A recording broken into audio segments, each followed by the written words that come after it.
State of the union address में बोले अमेरिकी राष्ट्रपति जो बाइडेन, यूक्रेन के साथ खड़ा है अमेरिका, उसे कमजोर समझना पुतिन की गलती।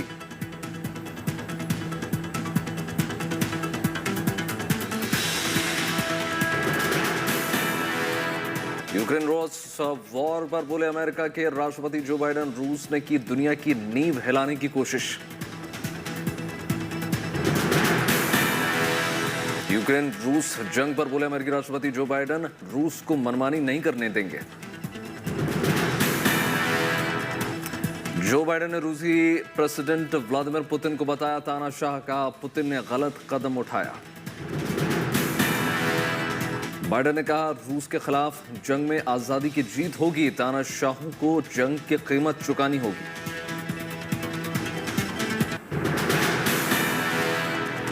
जो बाइडेन ने कहा यूक्रेन में सेना नहीं उतारेंगे, लेकिन रूस को मनमानी नहीं करने देंगे। बाइडेन ने कहा जब इस वक्त का इतिहास लिखा जाएगा तो यूक्रेन पर छिड़ी गई जंग की वजह से रूस को कमजोर और दुनिया के बाकी देशों को ताकतवर बताया जाएगा। अमेरिका के राष्ट्रपति ने कहा बहुत सारे देश यूक्रेन के साथ हैं, रूस पर आर्थिक प्रतिबंध लगा रहे हैं। बाइडेन ने कहा अमेरिका नेटो देशों की सुरक्षा के लिए प्रतिबद्ध है, सहयोगी देशों के साथ मिलकर नेटो क्षेत्र के हर इंच की रक्षा करेगा। State of the union address में बाइडेन ने कहा यूक्रेन पर हमले के बाद फोर्ड कंपनी ने रूस में काम बंद कर दिया है।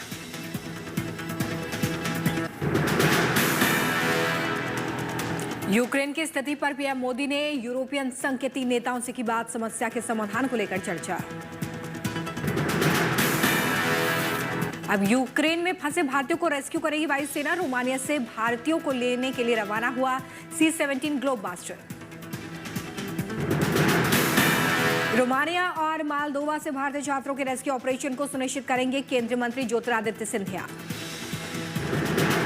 खार्किव में रूस ने तेज किया हमला, यूक्रेन ने की 8 लोगों की मौत की पुष्टि। ब्रिटिश सेना रूस के खिलाफ यूक्रेन में नहीं करेगी जंग, रॉयटर्स के हवाले से खबर। यूक्रेन ने खार्किव शहर में लगाया कर्फ्यू, हवाई हमलों के चलते फैसला। रूसी बमबारी के चलते यूक्रेन को बड़ा नुकसान, पेयजल और बिजली का संकट। रूस ने कीव पर की एयर स्ट्राइक, टीवी टावर उड़ाया, चैनलों का प्रसारण बंद। रूस के विदेश मंत्रालय का बड़ा बयान, पश्चिमी देशों के प्रतिबंध को अनैतिक करार दिया।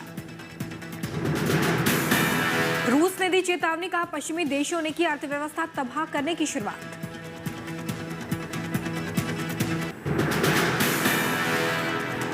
यूरोपियन यूनियन में यूक्रेन की सदस्यता अर्जी मंजूर, यूरोपियन संसद ने अपील की दी मंजूर। यूरोपियन यूनियन ने दिया बड़ा बयान, कहा दांव पर लगा है यूरोप का भविष्य। यूक्रेन को ईयू में शामिल करने के लिए होंगे वोटिंग, यूरोपियन यूनियन के अध्यक्ष ने कहा सभी की सहमति के लिए दिया जाएगा फैसला। संयुक्त राष्ट्र उच्चायुक्त की प्रवक्ता शाबिया ने जिनेवा में दिया बयान, यूक्रेन रूस युद्ध से खड़ा हो सकता है यूरोप का सबसे बड़ा शरणार्थी संकट। संयुक्त राष्ट्र शरणार्थी एजेंसी ने यूक्रेन को लेकर दी रिपोर्ट, 6 लाख से ज्यादा लोगों ने यूक्रेन छोड़कर भागने का दावा किया।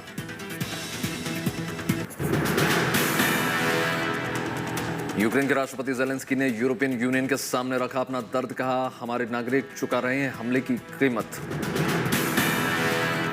युद्ध में नागरिकों के भी मारे जाने की बात भी ज़ेलेंस्की ने ईयू में उठाई, कहा रूस के हमले में 16 बच्चों की मौत। ज़ेलेंस्की ने कही दुनिया से साथ मिलाने की बात, कहा सभी देशों से हमें मिल रहा है समर्थन। यूं में ज़ेलेंस्की ने यूक्रेन को ठहराया सही, कहा हम अपनी आजादी की लड़ाई लड़ रहे हैं। हमलों को लेकर बोले ज़ेलेंस्की, कहा रूस रिहायशी इलाकों पर भी कर रहा है हमला।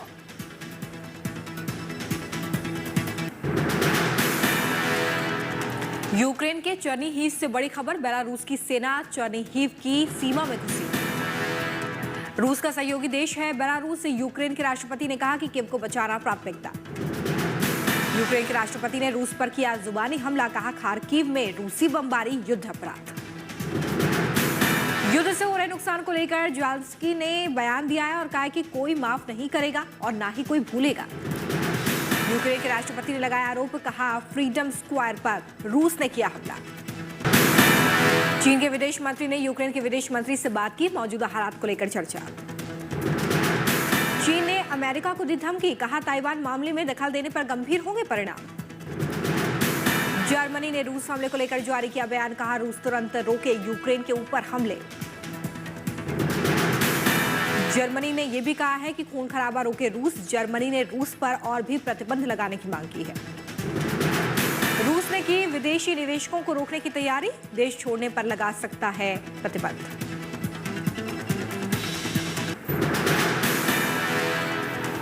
यूक्रेन के कीव से एक तस्वीर, हमले के बीच छोटे छोटे बच्चे गा रहे हैं यूक्रेन का राष्ट्रगान। इन बच्चों ने शेल्टर होम में ले रखी है शरण।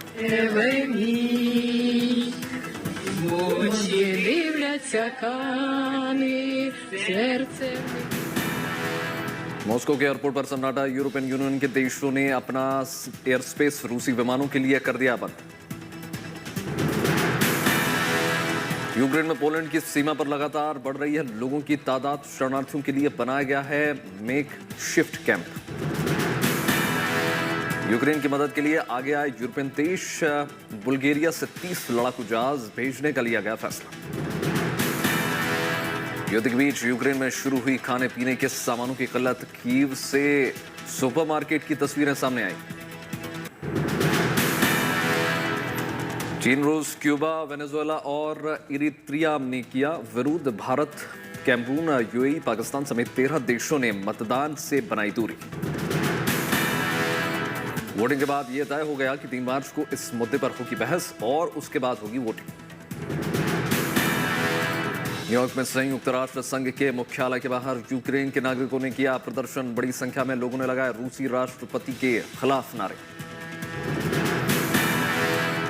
रूस को संयुक्त राष्ट्र संघ से बाहर करने की प्रदर्शनकारियों की appeal.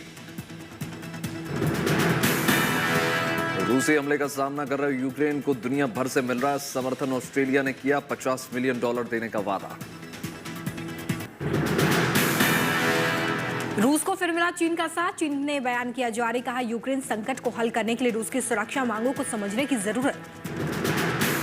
German football coach marks ने यूक्रेन पर रूस के हमले के विरोध में रूसी फुटबॉल क्लब लोकोमोटिव मॉस्को के मुख्य कोच के पद से इस्तीफा दिया। वर्ल्ड बैडमिंटन फेडरेशन ने रूस और बेलारूस के एथलीट्स और अधिकारियों के BWF इवेंट में शामिल होने पर लगाई रोक। रूस यूक्रेन जंग को लेकर संयुक्त राष्ट्र मानवाधिकार परिषद की बैठक में अमेरिकी विदेश मंत्री एंटनी ब्लिंकन ने रूस पर बोला तीखा हमला, कहा रूस की नीति दमनकारी। संकट की घड़ी में अपने देश के नागरिकों को बचाने के लिए आगे आया खार्किव का एक अस्पताल। मिसाइल हमले से बचने के लिए मैटरनिटी वार्ड को बनाया बॉम्ब शेल्टर। यूक्रेन में फंसे भारतीय छात्रों को लेकर दिल्ली पहुंचे विशेष विमान।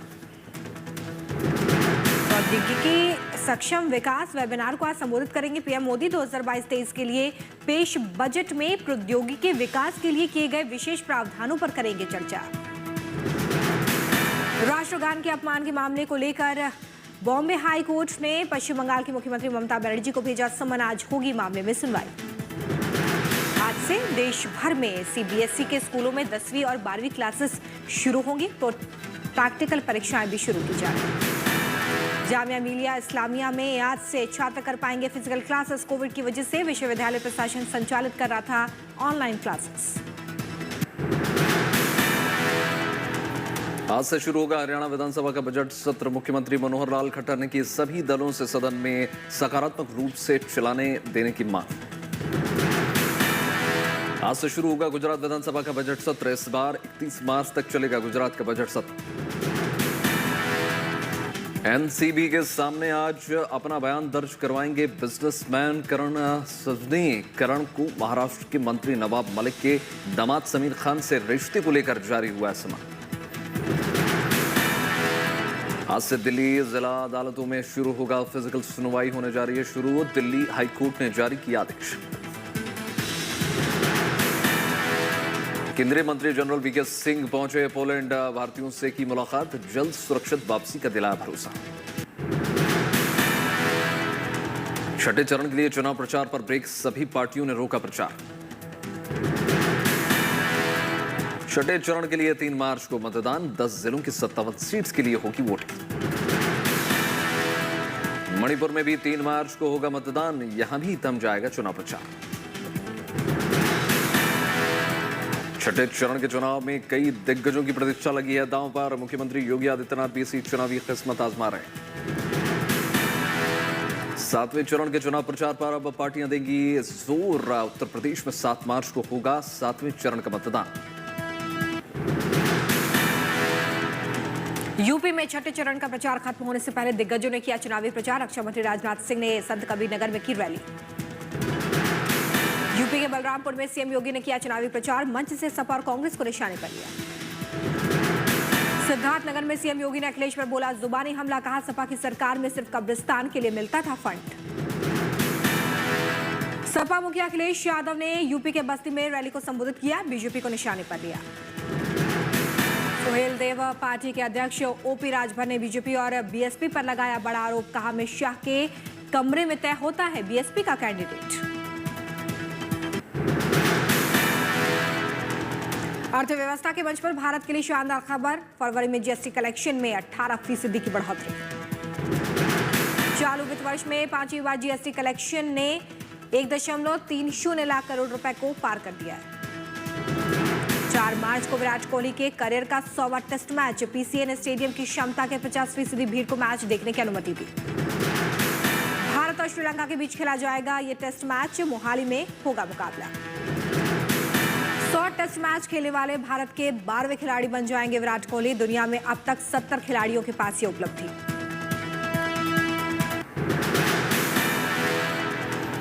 दिल्ली सरकार ने किसान आंदोलन के दौरान किसानों पर दर्ज हुए मुकदमों में से 17 मुकदमे वापस लेने की दी मंजूरी। उड़ीसा पंचायत चुनावों में बीजू जनता दल ने दर्ज की लैंडस्लाइड विक्ट्री, राज्य की सभी 30 जिला परिषद सीटों पर जमाया कब्जा। बुधवार को बंबई हाई कोर्ट में महाराष्ट्र के मंत्री नवाब मलिक की ओर से दाखिल हेबियस कॉर्पस मामले पर होगी सुनवाई।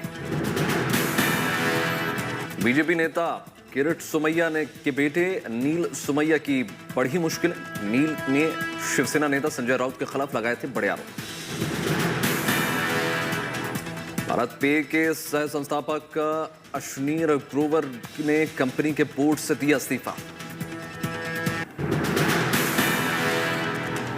दिल्ली के इंडियन हैबिटेट सेंटर में मनाया गया ब्यूरो ऑफ एनर्जी एफिशिएंसी का 20वां स्थापना दिवस। बीईई एनर्जी एफिशिएंसी के क्षेत्र में शुरू हो रहे हैं स्टार्टअप को मुहैया कराती है मदद।